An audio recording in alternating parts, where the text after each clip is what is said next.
Did you know the US and the UK conspired to remove an indigenous population from their island and steal it to build a military base? See, in the 1960s, the US was determined to build a base on the island of Diego Garcia due to its strategic location in the middle of the Indian Ocean. It's important to note Diego Garcia is part of the Chagos archipelago, which was governed as part of Mauritius, which was under British colonial rule.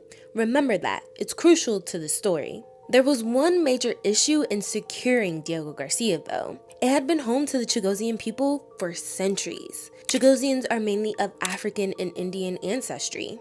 Enter the secret deal between the US and the UK. The UK owed the US $14 million for submarine missiles. The US agreed that if the UK could get them Diego Garcia, that $14 million debt would go away.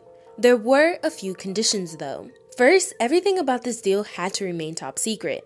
They wanted to avoid protocols that required the UK to report to the UN about its continued colonial rule over a country with a permanent population. Secondly, the US insisted that the islands had to be cleared of Chagosians. The UK assured there would be no indigenous population except seagulls. Putting the plan in motion, the UK forced Mauritius to give Chagos up as a requirement for independence. And then from 1965 to 1973, the UK forcibly removed the entire Chagosian population from the Chagos archipelago, or as they call it, British Indian Ocean Territory. Today, Diego Garcia is home to a massive military base that played a significant role in the wars in Afghanistan and Iraq and the so-called global war on terror. But what happened to the Chagosian people? During their removal, Chagosians were herded onto the bottom of cargo ships, not allowed to bring much with them, and then abandoned in Mauritius and the Seychelles. Families were separated and they were forced to live in foul conditions. Chagosians experienced severe hardships and discrimination,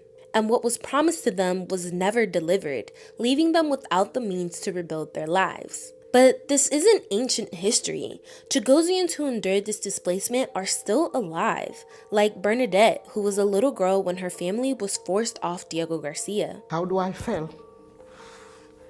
Frustrated.